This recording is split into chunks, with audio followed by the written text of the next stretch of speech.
Welcome back to GSX 2019, live from Chicago with Chuck Harold, SecurityGuideTV.com and ASISTV.org. My next guests, what's your name, sir? Grant Fisher. With ASIS? Yes, innovation strategist with ASIS, working to really push innovation more into the kind of core of the security space. Worked on a lot of exciting stuff you saw here this year in Chicago. Great, and what's your name, sir? My name is Sonny Tai. I'm the CEO and co-founder of a company called ASIS AI.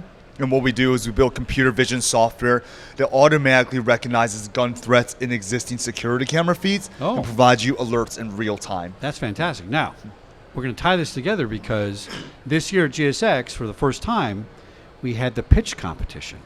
Yeah, that's right. That is a fantastic idea. Tell us about that, Grant. Yeah, so excited to work with ASIS as they're really progressively kind of pushing what's new in the security space. And a big part of that is creating the platform, the avenue, and the resources for innovators and entrepreneurs like Sonny to take the stage. And we had a very exciting format. We did 3-minute pitches. And really what that emphasizes is helping people learn how to effectively communicate who they are, what they're doing, and the impact that they have, and how their product really differentiates amongst the others in this space. And so incredibly excited to have not just 12 fantastic startups, entrepreneurs there to pitch, but also had 6 judges that really represented kind of the spirit of change that ASIS is really starting to build by bringing venture capital, by bringing private equity, by bringing innovation studios, and leading CSOs and security people from groups like Facebook to sit at that panel and really help us understand what they're seeing, how they're hearing the challenges and the new products and the technologies. And it was an incredibly exciting day. And I mean, Sonny led us off and really nailed it. It was exciting to hear, man. It's a great job. And you came in second? I did. Tell us a little bit about your pitch and what you presented, and then did it meet your expectation about what you thought it was going to be about? I think it exceeded my expectations. As for the pitch, also as Grant mentioned, it was a 3-minute pitch. That was probably one of the more difficult things I've ever done. I can give a 15-minute pitch, I can give a 10-minute pitch, I can even give a 5-minute pitch, but 3 minutes, that's just a lot of content you have to condense into a short amount of time. So put a lot of work into it, put my best foot forward, and I think the result was really encouraging for us. Now, if I heard correctly, my little brain picked up the fact that you're doing gunshot detection in existing camera systems. Yes, so it's not actually a separate device. Gun recognition and not gunshot. Okay. Yeah, okay. So we're completely software based. There's no hardware required. All of it runs in the cloud. Fantastic. So give us your 30-second pitch.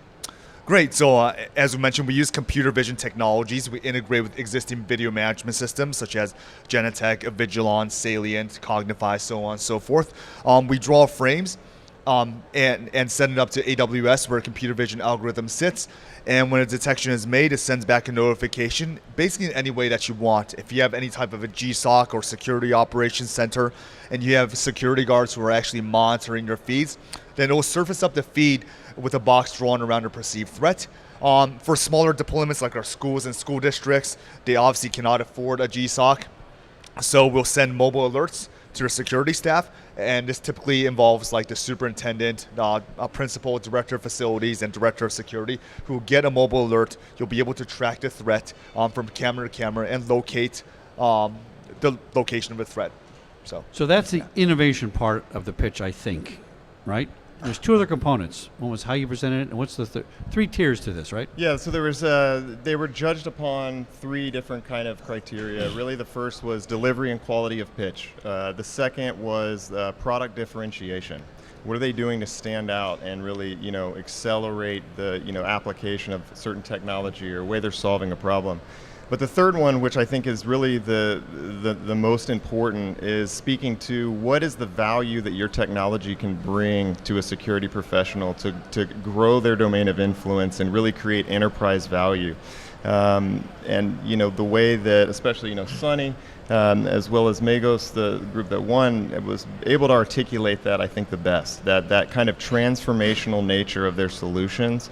They are creating digital products to solve really legacy problems, but in totally new ways. And it was really exciting to see kind of those 3 things converge and with what they were able to deliver. I've done 1,300 shows so far in about 4 years. Wow. So I've talked to almost everybody at this show in one time or another in some way. And you know, everybody every year is doing innovation, come up with something. This must have been difficult to rate or score. It must have been very close. Because when you get out and see these things, they're all innovative. They all have amazing solutions for things.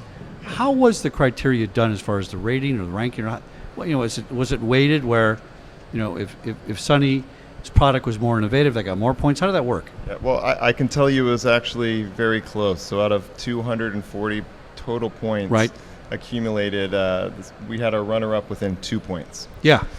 Which was exciting. Now but to speak to that, you know, there's kind of bunny ears innovation that we see a lot in the security space. We see buzzword innovation. Okay.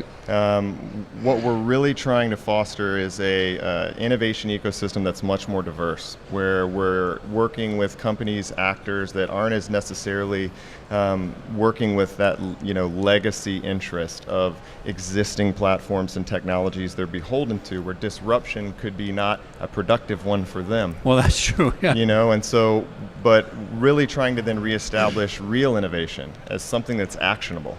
Something that is a tool that a security officer can put in their, you know, proverbial belt to enact that influence when they leave the show, when they go back. And it, you know, it's two parts. It's not just the capability, but it's also the, you know, the understanding of how they can apply their security expertise with a new solution to, you know, essentially, you know, optimize outcomes. Fantastic. I mean, I could see this on the next stage with 24, 36, 50 companies up there doing this. I mean, it's where you're going to find a solution you may not have thought about by watching this competition. It's a great idea. No, you're exactly right. And, you know, really where this will continue to grow is really evolving this into something that goes onto the road, something that, you know, working with the CSO Center, working with other leaders in this space, we can have champions and advocates that are ASIS members embedded within local innovation ecosystems year-round. And they are there to create a conduit to the venture capital, to innovators that has not existed. The ASIS GSX 2020 Pitch Competition is coming to Atlanta. Check it out. And Security Guy TV might join that. I might do a couple pitches up there. Ron, maybe? What do you think? I'm going to pitch a TV show or something to everybody. I like it. Back up in here, GSX 2019, live in Chicago with Chuck Harold, SecurityGuyTV.com, and ASISTV.org.